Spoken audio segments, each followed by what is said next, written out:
les enfants à l'âge de scolarité ont droit à une formation de base. La gratuité de l'enseignement est une matière prévue dans la Constitution de la République démocratique du Congo. Le gouvernement congolais s'engage à mettre en œuvre l'effectivité de la gratuité de l'enseignement au niveau primaire. Question de matérialiser la vision du chef de l'État Félix-Antoine Tshisekedi Tshilombo.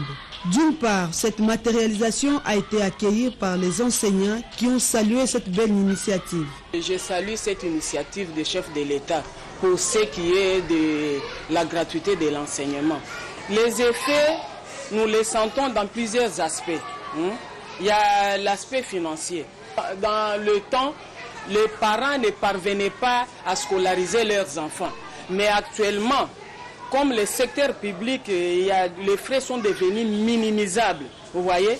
Et cela a aidé à tous les parents de scolariser leurs enfants. Nous ne vendons pas des uniformes, ni quoi que ce soit. On ne vend rien ici. D'ailleurs, chez nous, nous avons donné la tenue aux enfants, blouses et chemises gratuitement. La gratuité a ramassé tous les enfants qui trimballaient dans la rue. Ils sont maintenant dans les écoles en train d'étudier. C'est une bonne chose. Il y a un grand nombre d'élèves et nous les avons reçus vraiment avec les bras ouverts. Et puis nous les avons sensibilisés pour inviter ceux qui sont restés à la maison de venir les rejoindre.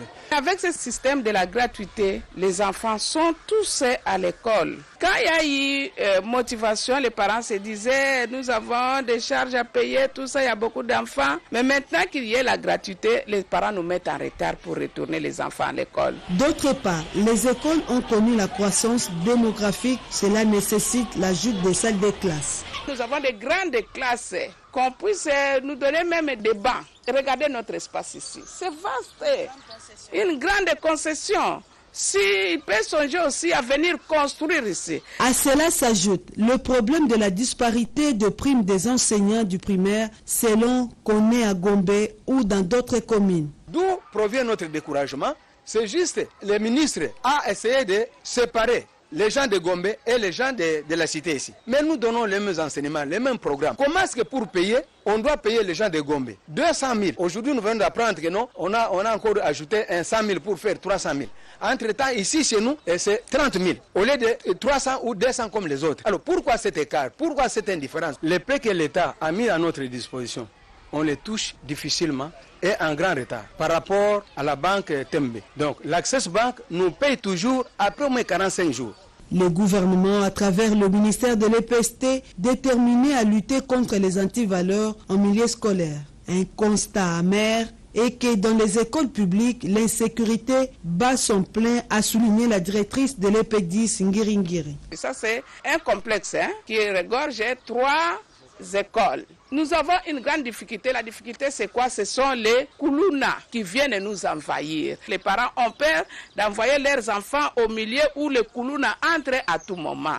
Si le gouvernement peut voir aussi dans quel moyen on peut nous encadrer ici. Concernant les défis à relever, qu'il faudra que l'État congolais mobilise plus de ressources pour construire et réhabiliter les écoles, afin d'éliminer la délinquance juvénile et la dépression. C'est une activité sans but lucratif. Pourtant, en RDC, certains promoteurs des établissements d'enseignement primaire, secondaire et technique la transforment en une source de revenus. Des activités commerciales sont organisées au sein des écoles, comme la vente des objets classiques, des documents pédagogiques et autres effets scolaires. Situation dénoncée par des observateurs avisés.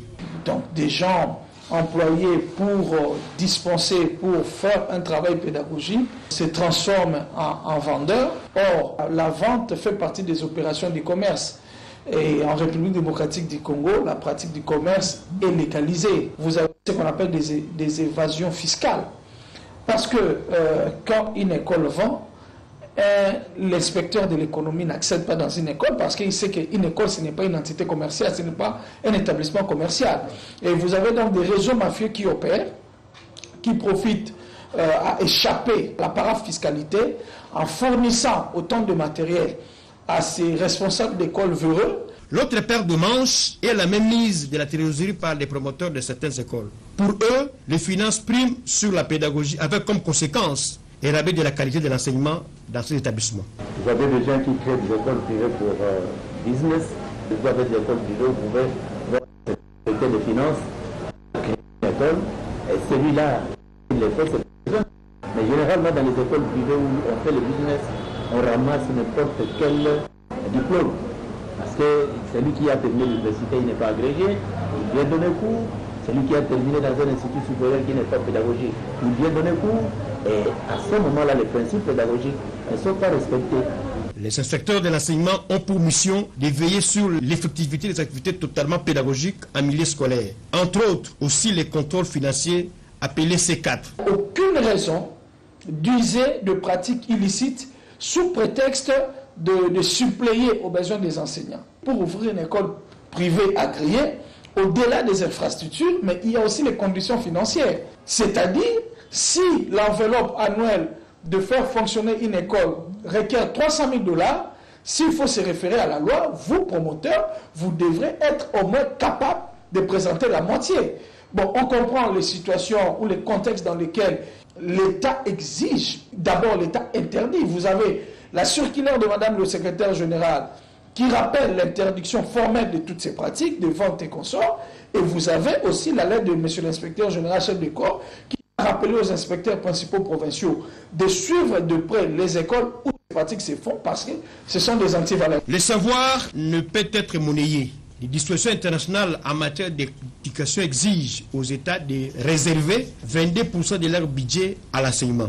Malheureusement, en RDC, le budget alloué à l'enseignement est de 5%, enveloppe faible pour soutenir l'action éducative. Les aptitudes cognitives, affectives, aussi bien psychosociales, constituent des éléments déclencheurs de la formation intellectuelle des enfants dès l'âge de 2 ans jusqu'à 6 ans. À ce niveau, l'enseignement maternel s'avère capital, voire fondamental. Il a été prouvé par des scientifiques que le b.a.-ba de l'éducation est la maternelle. C'est là où l'enfant apprend le respect de l'ordre, la discipline, la ponctualité, le travail en équipe, la collégialité, le respect de l'aîné, bref, il apprend l'essence du bien commun. Des enseignants à cette étape sont engagés à assurer les fondamentaux de l'apprentissage en se limitant sur ce qui est rudimentaire. Cette formation procure à l'enfant une ouverture d'esprit. Des outils de travail ont été dotés à l'enseignement maternel, des outils éprouvés par le ministère de l'enseignement primaire, secondaire et professionnel à travers la direction des programmes qui permettra à l'enfant de cerner les notions pour développer des compétences de base si les 10 programmes est bien appliqué à l'école. Alors dans ces cas, l'actualisation et l'adaptation des études préscolaires s'imposent. Le programme tel que le programme analytique pour l'école maternelle, programme d'activité, celui de planification trimestrielle ou annuelle. Ajoutez à cela des objets didactiques à exploiter dans l'enseignement, question d'enrichir le contenu pédagogique. Après 4 ans passés à l'école maternelle, l'enfant requiert des connaissances pouvant faciliter sa formation à l'école et lui permet d'affronter l'école primaire avec abnégation et courage. Il a été relevé que le secteur de l'enseignement maternel fait preuve de parents pauvres et relégué depuis de lustres en République démocratique du Congo. Cette première étape de la vie de l'homme souffre de manque d'attention particulière et soutenue de la part des décideurs. Ces derniers accordent plus de l'importance à l'enseignement primaire avec la formation des enseignants. Ajoutez à cela la gratuité de l'enseignement avec comme conséquence augmentation sensible des élèves dans toutes les écoles publiques et conventionnées de la RDC. La plupart d'établissements maternels ne tiennent pas compte des exigences architecturales. Visiblement, ce sont des maisons d'habitation compartimentées en salles de classe où les espaces récréatifs ne permettent pas aux enfants à s'épanouir. Ici est de signaler que lorsque les enfants sont bien installés, ils se sentent bien et assimilent bien les notions. Si la viabilité et la durabilité des infrastructures préscolaires est mise en cause, et que dira-t-on de la qualité de l'enseignement? Encore, il faudrait asseoir une directive, ce qui suscite des questionnements. Quelle est la place de l'école maternelle dans le système éducatif national? Pourquoi ce secteur reste-t-il abandonné entre les mains des privés? L'État congolais doit penser à la réorganisation du secteur éducatif préscolaire, s'en approprier, s'engager à ouvrir les établissements publics pour accueillir les enfants et y appliquer la mesure de gratuité instaurée par le chef de l'État pour permettre aux enfants âgés de 2 à 6 ans de fréquenter l'école qui forme les élites. Mettre en place des instances éducatives à la recherche d'une plus grande efficacité de l'enseignement.